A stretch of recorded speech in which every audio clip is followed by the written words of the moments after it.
we're live. Welcome. Today we're chatting with Blueshift. We want to learn about what they're doing and should we be watching because they are doing things. Man, this is a tough intro. I have too many ideas going on in my head. But yes, they are developers helping other developers onboard into Solana. So we want to find out what they're seeing and should we be watching too. Hi guys, can you please introduce yourselves? Hey everyone, Yeah, I'm sure. Dean. I'm one of the co-founders of Blueshift. My title is curator. I sort of help to look at what content we need to bring to the table, and I've been described as the largest Solana dev KOL. Not my words, so I'll take it. I'm Leo. I'm the other co-founder with Blueshift. Met Dean now 3 years ago, and so we decided to start Blueshift together. But yeah, pretty much like my role at Blueshift is like chief sheet post officer. So I just like sheet post a lot of content, education, like Twitter and everything else. But yeah, it's like we do a little bit of everything here, so it's pretty good. Those are good roles to have. And we're also joined by Jared, part of the off-brand crypto team. Jared, quick intro. Oh, intro. You guys, again, thanks for letting us talk to you guys and dropping some knowledge and some gems to our community. But yes, like Dan said, I'm Jared. Nice to meet you guys. Born and raised in America. Been living in the Philippines for about 20 years now. Gamer, ex-pro athlete. But I've been working in the crypto space since around 2020, 2021. Worked for a couple companies, Gala Games, did a lot of campaigns for like the Sandbox or YGG. So I'm more like in tune, like gamer. But I've had my own CNN show. I've had a basketball show. So I'm really in tune to these types of things and ready to jam out and ask some hard-hitting, tough questions to you gents. But yeah, great to be here. Right with you on. boys. All right, let's jump into it. And I'm Dan, and we want to learn why are people moving over to Solana and what are you guys doing to facilitate that? Right on. Do you want me to take that, Leo? Yeah, take it. Cool. So just a real brief intro of like what is Blueshift. Our tagline on our website says "Make the shift, build on Solana," and so that has like kind of two aspects, right? The first aspect is if you're a company or a project from another ecosystem or from outside the crypto ecosystem, we want to help you build your project. So we're a dev shop. We do a lot of smart contract services as well as like upskilling your team to learn how to operate and maintain a Solana program independent of us. So we want to help people from outside of the Solana ecosystem get involved and basically have the best start possible. And then the second thing we do is if you're a dev, whether you're a Web 2 dev or a dev from another ecosystem, we want to give you the best possible free, high quality educational resources with gamified learning, NFT credentials. And we want to create the platform where you can find your community, find your footing, and really like get involved and contribute and get people to know your name. Yeah, and just to add on that, I think it's proven because Dean actually did the same with me 3 years ago, and that's how we met. So Dean is incredible and like finding the right way to actually teach people and like how to get started on Solana. And so it's proven. Like in 3 years, he took me from like I didn't even know how to code to like working with some of the biggest name and like some of the biggest project here on Solana. So it's proven. All right, go ahead, Jared. Oh, I mean, I just wanted to go piggyback off what you were saying, Leo. Like, if I just may ask a personal question, how did you get involved with Blueshift exactly? Because you kind of intrigued me. Like, I didn't even know how to code, and I would love to hear that. Yeah, so pretty much 3 years ago, I started I fell in love with blockchain a little bit before. Fell in love after that with Solana when like pretty much it's like it was $8, I think, and like all the devs were like raving about and saying, "Oh wow, like we're not stopping, we're going forward." I'm like, "Oh yeah, this is probably a community that I want to align with because like these are like real builders. They're not just here for like just for the money they're here because they think they're building something different. And so I'm said I really want to align with like all this developer community. And so I met Dean. Actually, Dean was teaching some bootcamp about Solana development, and like I just started pretty much like nagging him like every day and saying, oh yeah, I don't know anything about this, can you please like show me the way? And so it was like every day it was like giving me some tasks. And like I have to say I was really, really annoying, but I was just like asking so many stuff. But yeah, after a while, pretty much it's like Dean, I think like took a personal interest in teaching me how to develop on Solana. So we work a little bit on a couple of projects. We pretty much like went a little bit separate ways, still keeping in touch. And then I think it was like 6 months ago, probably. Dean told me, yeah, I think we need to do something for the ecosystem. Both of us, like Dean has, I think it's the largest open source contributor. Like he has all the repo with open source example that pretty much everybody in the education game uses. I had a blog post that explained like developer how to code, some very technical nuance about like Solana development, Solana stuff. So pretty much was like, we love the education. I think we can really do something that is different, and we can really serve the next generation of Solana developers that are not just already in the ecosystem, but like all the people that maybe are like from colleges that they want to start into crypto. They have like Web2 jobs, like they work maybe at Google, Facebook, and all this type of company, and so they really need this like on-demand platform that we imagine with Blueshift. No, thank you for sharing that with me, man. I think everyone, like, dude, I want to be a coder. Like, I have a team of developers, and they're just, dude, like, I want to join so bad. Like, I'm so behind compared to these guys. They're like wizards, man. So that's why it kind of triggered me a little bit to like, oh, I want to hear more on how you got involved. So yeah, I appreciate that, man. Of course. Yeah. Now I wanted to throw in some questions here because you're seeing projects from other chains come into Solana and you're onboarding them. What chains are dying? Like what chains are using the most abandonment or at least additional adoption from? Yeah, so like I wouldn't go with dying, right? But I would say that like certainly a lot of projects start out in base because it's probably like the EVM chain that has got like the best consumer adoption. And then they kind of like max out there, right? And then it's kind of like, where do I go from here? And obviously Solana is the chain with like the most users, the most consumer activity, the most transactions, like second most liquidity after Ethereum, but highest efficiency. It also has the highest fee revenue. There are like routinely like 6 or 7 protocols on Solana that out earn the entire EVM ecosystem.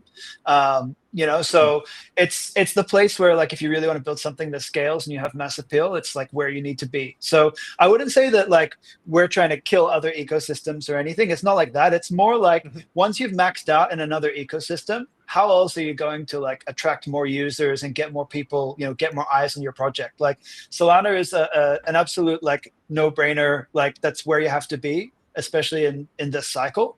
And so what we want to do is just like make that a lot easier for both like new devs and also like projects who are looking to get started or expand to Solana. And the background to that is like Rust is not the easiest language. Writing smart contracts in Solana is extremely different to EVM. A lot of people come here thinking like, oh yeah, I worked on Ethereum for 3 years, and I know TypeScript and Golang. I know how a blockchain works. It's like, no, it's kind of like you've ridden like a motorbike and then you're jumping in an F1,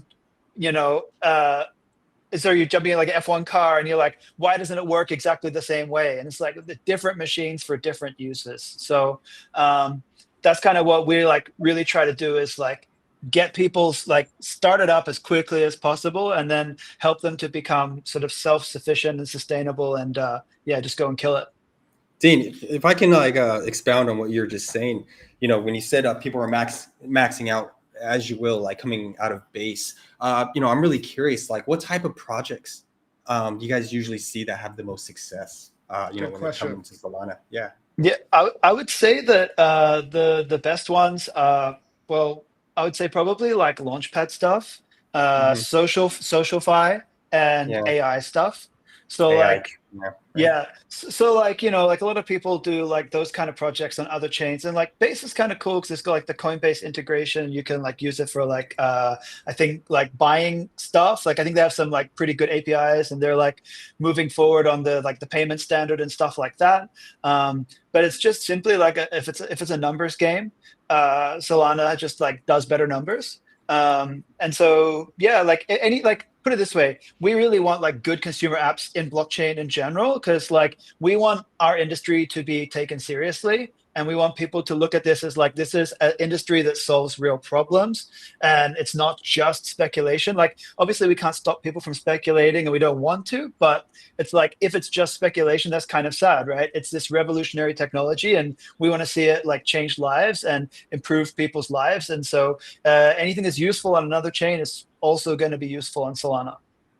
Yeah, and if I can piggyback from like what Dean said before and now, it's like I think one of the things that Solana is doing really, really great. Like they did it before with like all the developer ecosystem. I think Jacob and like all the developer team, they did an amazing job for like onboarding people to a new ecosystem that it's always like a very, very difficult job. But I think from like the application standpoint, like all the marketing, all the push that it's like Solana, like when you come onto Solana from like another ecosystem, you see really the difference between like how they take care of you. It's like all the people in foundation, all the people from like Solana, they like even people that are not working at foundation. So for example, Mert and like all these people, like Dean as well, like they just like want to push out all these new features. And so it's like it's very, very good for like all these new applications that mostly need consumers. And so it's like the first point when you launch, it's like it's difficult to get like to solve this cold start problem for like getting user, because it's a consumer app. You need a lot of user. And like I think something that Solana is doing really, really great. It's just like getting started with this cold start approach of just like saying, yeah, I'm gonna push your product. I think it's great. I think it gets a lot of traction. Like let's get like your first 1,000 of user like this. Let's just do a post from like the official Solana page. Right, and just to build on that, you don't really see that in a lot of other chains where the developer community wants to bring up other developers, like potential competitors. They want everyone to succeed in that ecosystem, and the Solana Foundation supports that. Now, I've actually heard from other blockchains that they don't have that type of support, which is why they want to move over to Solana, where they can either get that grants or funding or just people that will help them build and promote their products. Now, we've talked about some of the projects that do well. What kind of projects don't do well? Like, what kind of things struggle? That's a good question.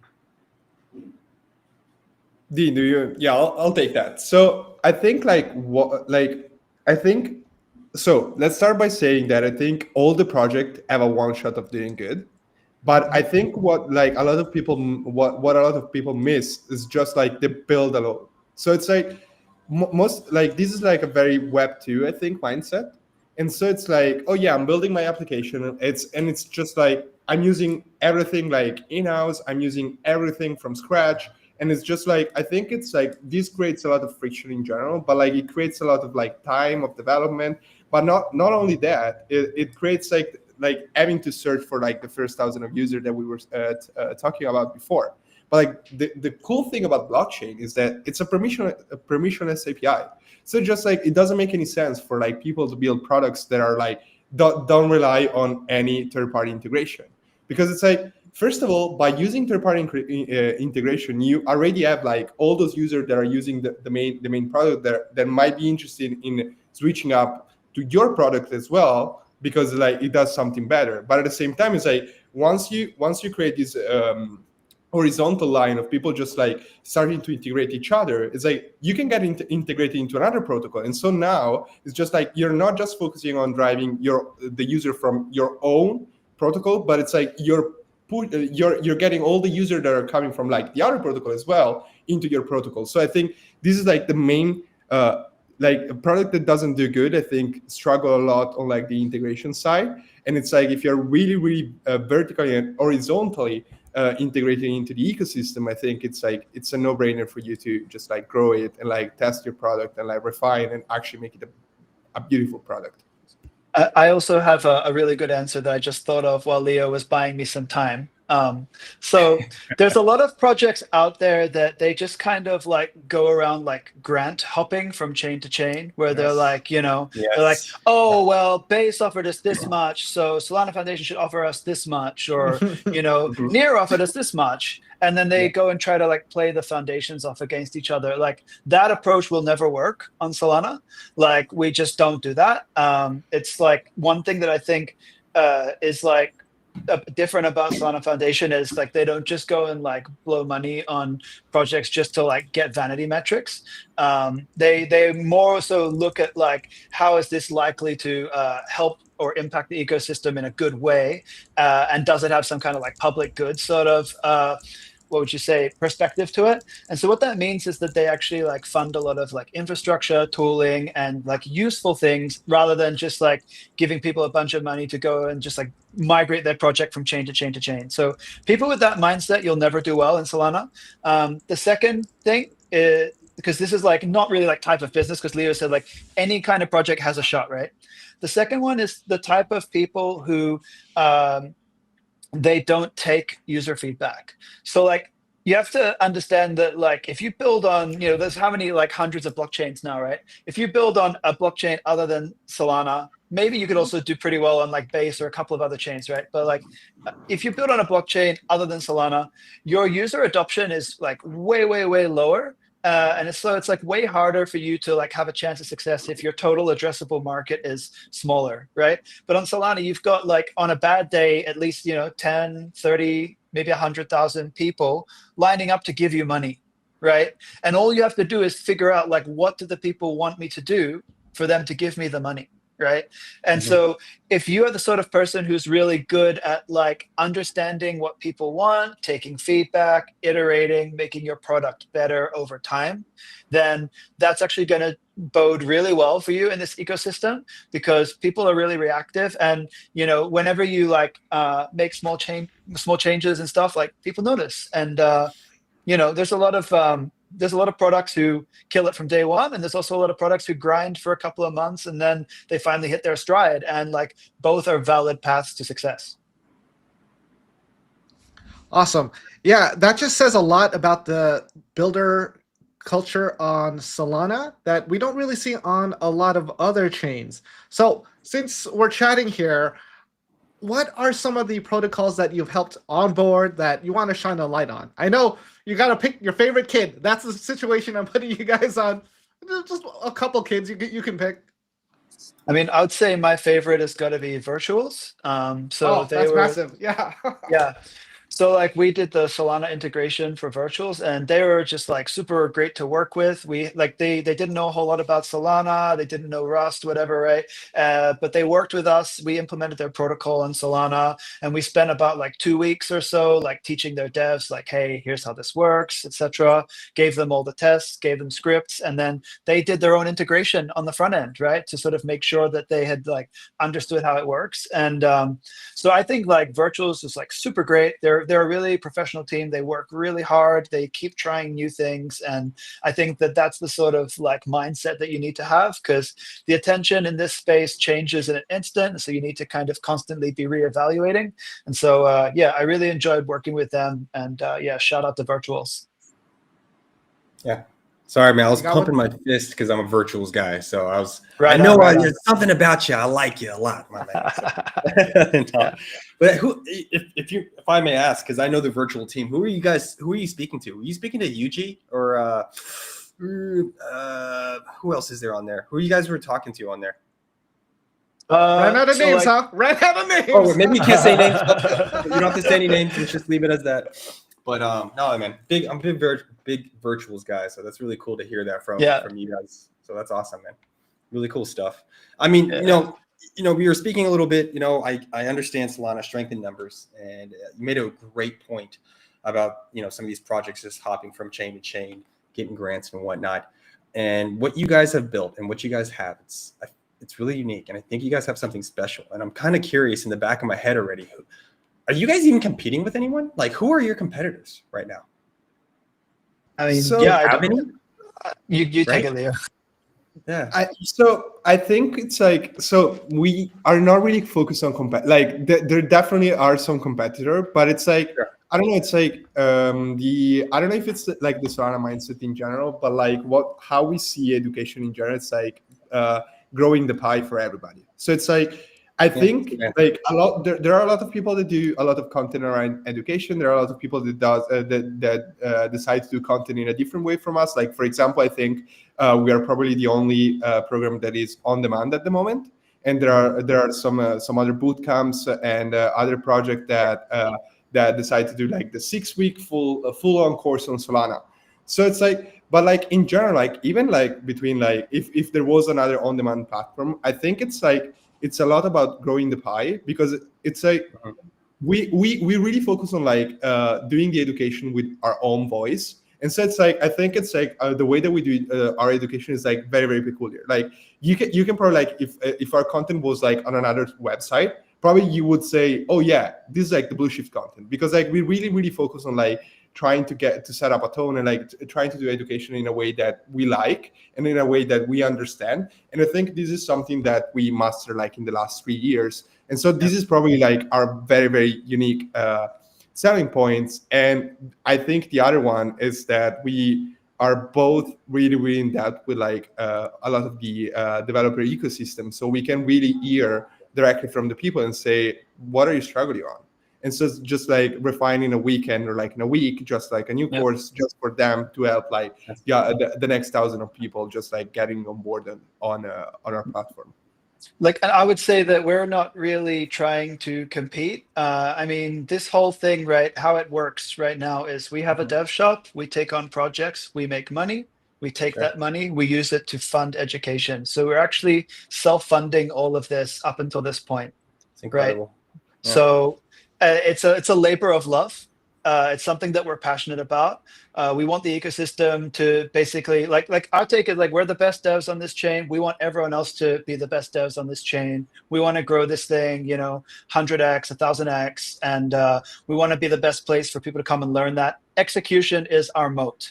Our content is all open source. Like we're going to open source our front end. We open source our smart contracts. Right? Like it's all like, you want to take it, please take it. Like, and that's by design, right? Like it might be a painful thing for you to put a bunch of work into it for someone to like go and like rip it off and, make money from it or whatever. But like, you have to think like, what was the point of you doing it in the first place, right? The point was you wanted to get it out there. You wanted to distribute quality content. You wanted to bring up other people, right?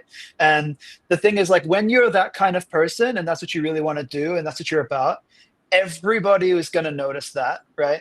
And whenever anyone thinks like, who do I want to work with in this ecosystem, your name's going to be on the top 3 of that list. So that's kind of our perspective. We benefit from this ecosystem, so we want to build it. See, I love that answer because I haven't been in the space that long, just 5 years, right? But having people that's 20 years in crypto. I know. I was waiting for someone to say that shit. But I'm like 40, 50 something. Yeah, I know. I feel it. But to have people like you with the voice that you have, it's great because that type of energy, that's what's contagious. Like you give that type of energy out there to the space, to the industry where we want everyone to eat. Right. Always the big goal is interoperability. We want the Web2 folks, the normies coming over here on our end, and just what you guys are doing. Just love hearing that answer, man. So respect to you guys and your team. I love it. Yeah, and just like as an example, I think what you did this morning, I think it's like the perfect example of like putting people on. It's just like I think that's crazy. Yeah, Joe. I think Joe, that is another core developer from Ansa, like pretty much like proposed like a new design for like locking and unlocking programs during like maybe exploits and stuff like that, and then like came up like I think in an hour with like a cool way to actually do it without actually having to change anything on the core development. And like the cool thing is like Dean then said, okay, now if anybody wants to take this and like put it into like the official Solana CLI, I will just like retweet them. And so like this guy that I think that like 2 followers. 3. Yeah, 2. Yeah, I was the 3rd follower. Yeah, and like he did it, and like Dean like quote tweeted it and like totally quote tweeted as well. And so like I think now he has 200 like, followers, 200, exactly. yeah. Like, It's like, and I think dang. like 2 hours. And so it's like, I don't know, it's like continue to build out like the new like this guy is like is probably new, maybe not new to Solana, but like is a new developer, and it's just like the first contribution that he does is like you get Dean quoting tweeting your stuff, you have Totally quote tweeting your stuff, and it's like, I don't know, like if I was a new developer and like this was my first experience by building on Solana, I would just like stay here forever.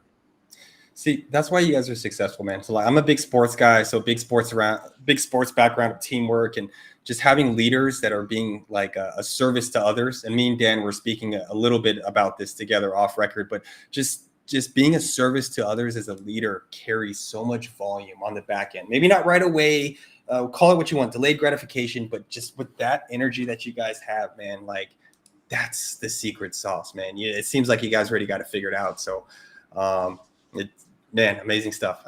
Not here to gas you guys, but I'm enjoying this conversation very much, guys. So yeah, I mean, it just goes to show the culture of Solana, that people want to be there, that they help each other out, that people are building together. Now, when it comes to other blockchains, I don't know. Are there dev shops on like the smaller blockchains, the ones just getting started, or do they really have to rely on more grants and hackathons? I think there are dev shops on other chains, but I would say the vast majority of dev shops are EVM based. I think you also start to see like a couple of them forming on Sui, but yeah, it's mostly all EVM, and that's just by the nature of like most blockchains are EVM blockchains, right? So on Solana, I think you've got like, I would say there's like, I don't know, 4 or 5 like pretty decent dev shops. Like there's another dev shop I'd shout out, which is EXO. We work with them sometimes on projects where like we got one half and they got the other half, and so like we integrate each other's stuff, and like yeah, they're pretty great. So you know, we don't see it as like competitors. We're just like, oh cool, we're both building Solana. This is great. You know what I mean? So yeah, I do think that is quite unique. But I think the reason why like I guess there's like Solana dev shops, it's kind of like to more so like white glove the experience a bit, if you know what I mean. Like there's these people from like outside of crypto, maybe they've raised some money, they're jumping into Solana, right? They've got cash, they don't have the know-how. Or there's people from EVM, right? They've got a reasonably successful protocol, they've got cash, but they don't have the know-how, right? So what we want to do is make sure that they get like the best version of their product, like the best V1, the best launch they can possibly have, connect them with the right people, and make sure that they know how to maintain it by themselves and basically make a big splash.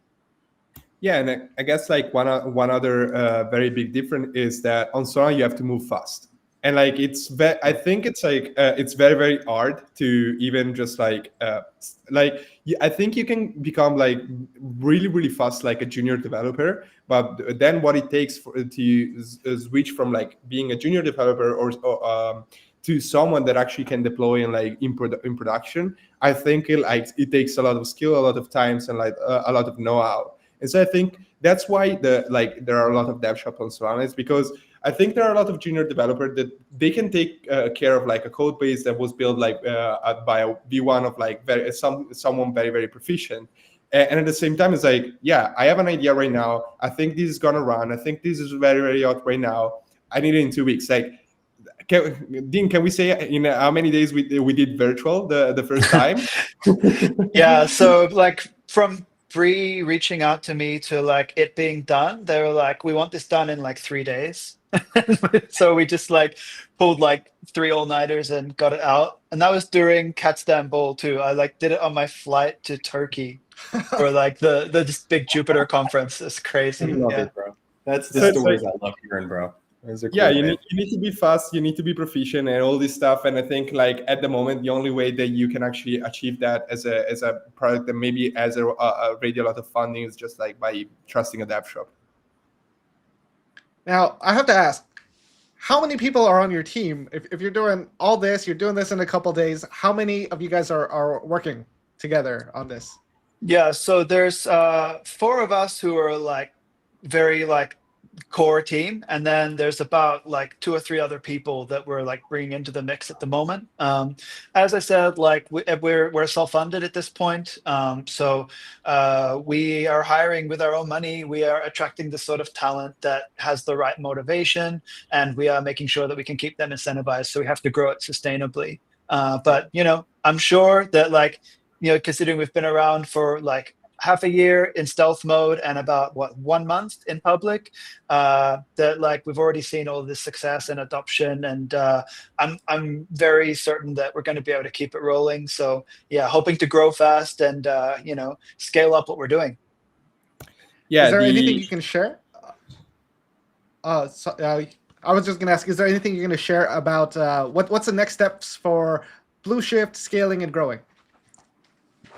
Right on. I mean, we just launched a Solana validator, and so we've attracted. I think how much do we have now, Leo? Like 26,000, is it? Yeah, I think we're 26,000, and I think like next epoch probably we're gonna try to reach like 35,000. So, and I think it's like I think now we're closing. Like I think that value will be probably closer to $5 million in value in the locked in the validator. So I think like that was like one of the focal point that we just like decided. It's like, yeah, we're self-funded. We do a lot of open source stuff. So it's just like, let's launch a validator and just like ask people if they want to support like open source contribution and like all the education stuff. And like, to be honest, we've seen great support. Like we launched in a week, and like all the staking pools just said, yeah, please, let's do it right now. Like we got the like we were really lucky because we got to skip a lot of queue. Because of like the nature of like Blueshift work, but I think it's like other than the validator, just like launching courses, and just like become the one-stop shop for all Solana users on our website. Yeah, like I think for us, like the big thing that we're going to take on more of is developer tooling as well. Like right now, a lot of our work is like just like contributing to core libraries and like fixing problems that are like introduced from like some like design decisions or whatever of like some of the core devs. So like we typically come in like later and like clean it up and make it better, right? And so we're hoping that like in the future that we can get more involved in core development. So that means working on things like tooling, compiler, runtime, on-chain programs, syscalls, SIMDs, all of that. And we've had a couple of SIMDs launched. A SIMD is kind of like a BIP if you're from Bitcoin, or an EIP if you're from Ethereum. Yeah. So more of that stuff as well. We'll just say it. It's an enhancement proposal. It's like some governance that comes up. It's like, hey, we want to improve the current system, and this is what we propose. Yeah. So that's fantastic. I think we can go over a couple comments because Leo, you mentioned you went from no coding experience and now you're like you're the guy. You are the guy other coders come to. So we have this question here. If you could answer this: do us non-coders have a chance? The developer community seems really gate-kept and honestly really intimidating. So definitely, like I see the intimidation part. I think it's like probably if you're coming from other ecosystem, you see the very gatekeeping stuff. But I think it's like on Solana, like what like really accelerated me and like what really pretty much like took me on the path to like becoming, I think, a good dev. I'm not sure. I'll ask other people to say if I'm a good dev or not. But I think it's just like there are like so many Discord hangouts for developer, and like there are a lot of people, like a lot of like really proficient people that just like helps people that are just starting. So I think it's like just like try to find all the developer community on your chain. Like for example, for Solana, you have like the 76 devs hangout. You have like the Blueshift Discord. It's like very good for all question development side. And I think in general, it's just like at the start there is a very big steep learning curve. So it's just like probably the first month will suck, the second month will suck even more, the third month you probably want to quit. But like I think like after 6 months you're like, oh, I think I started to get the hang of it. So it's just like after that it's like it's very hard, very painful at the start, but like after you reach a certain point, it's like, oh wow, I know how to do pretty much like all this stuff. It's incredible. And then, like, to be honest, like after 2 years, it's just like you then retake the steep learning curve, and you're like, this thing sucks. Like I thought like the first 6 months were like the painful part, and now like the pain starts again. But so yeah, I guess it's just like push it forward, like work really hard, just like continue to ask questions, building in public is like one of the best stack as well, because first of all you build your brand. And so it's just like people really start to getting to know you as like the guy that is learning Solana. But at the same time, it's like all these devs like randomly will just like go in the comments like, oh yeah, you know that you can use this, or like, you know that you can do that. And so it's just like accelerate, I think, 100x what you can learn like in a month. I would say Yeah. too, there's no such thing as a non-coder. There's only coders and vibe coders. I'm a vibe coder. Totally. Yeah, I'm you're also a messing vibe with coder. my I love it. emotions, Leo. I'm on the second or third month where everything sucks, and then you made me feel like there's some sunshine in a pot of gold after that, and then you told me it gets crazier, stupider, harder later on once you get through the beginning phases. So thank you for that. I'm looking forward to the more pain and suffering. I appreciate that. Yeah, But, you know, that's all crypto. Yeah, right. Exactly. It's like we like to chew glass, so it's just like when we're not chewing glass, it's like it just feels strange. I don't know. When things are going too right, you're like, well, hold on a second. Something bad is going to pop off. Things are happening. Things are too good right now, right? Something like that. So we got one more comment here. What do you think about the future of ZK or zero knowledge, and what impact does that have in Solana? Yeah, so I think ZK is very interesting. I think that it's going to be used for a lot of things. I think its most useful thing right now is privacy and compression. So I think these two things are like super great. I think that a lot of crypto is not privacy focused, and I think that that's really sad. Like you call it cryptocurrency, but you're barely using cryptography, right? So it's like there's like a joke between, like, because I'm a cryptographer, there's a joke between like us cryptographers, like when we say like I'm in crypto and then like in brackets graphy, you know, like, because if you say I'm in, like, yeah, if you, like I remember one of my students one time I was teaching a class and they were like, oh, cryptography is like the same crypto as cryptocurrency. Like, yeah, bro, like that's the point. So yeah, I think like the interesting thing with ZK is like it unlocks a lot of like crazy capabilities, especially privacy preserving stuff. I think we haven't seen it like top out yet. I don't know so much that it's like a scaling mechanism, how it's being used on Ethereum. I think that it kind of just like bloats the state of like wherever you put it on the other chain. So I kind of don't think of it as that, but I think yeah, it's super interesting technology.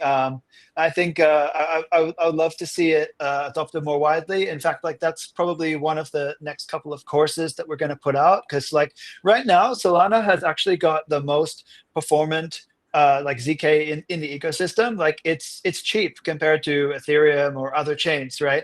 But because the tooling is like not very good, there's not very many examples. People kind of don't really understand how to use it. They understand it's possible, but they kind of don't know how to get started. And so what we want to do is make sure that we scale not just like the number of devs on the chain, right? But we want to continuously be shifting the curve to the right. So like if you're starting here, you know about these things, we want to make sure that you know about these other more difficult things, and sort of scale your career from not from just from nowhere to somewhere, but from somewhere to somewhere even higher, right?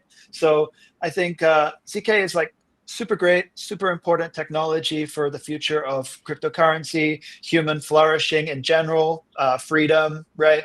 I think we need to just improve like our tooling, our education, our resources on that. Awesome. So we are at 38 minutes. I think it's time to start wrapping things up. This has been a fantastic conversation. Any last thoughts, things you want to share, things you want to shill? Things I want to shill, go stake at our validator, and go to learn.blueshift.gg and go and build your first Solana program, or go and launch your first Solana token. If you don't know Rust, it's fine. We have a TypeScript IDE right on the website. You should be able to complete that pretty easily. And if you don't know how to code, try to do it with AI. AI is actually pretty good. You probably get pretty far. So you can check us out, everything we're doing at blueshift.gg. You can learn at learn.blueshift.gg. And yeah, thank you all for listening to our story. Yeah, and I'll just add, if things sucks, please let us know. We always want to improve. Well said. This has been a fantastic conversation. Jared, you want to close things out for us? Yeah, sure. You guys, thank you for your time, your energy, your knowledge that you were dropping here on our show. To everyone that's watching, you guys, please make sure you guys follow Blueshift, right? .gg. That's their website. But more importantly, it's also coincidentally their Twitter handle, except that it's Blueshift_GG. Gentlemen, Leo, Dean, again, thank you for your time and energy. This is another episode of Off Brand Crypto. I'm your co-host, Jared, and my other counterpartner, Dan. Until next time, peace out, you guys. Thank you very much. Thanks, guys. Thank you. Bye. Guys. Thanks for watching. Now this is like the behind the scenes. We're gonna let it run for a few more seconds before we hit end stream. There's like a little gap in between, so I'm just gonna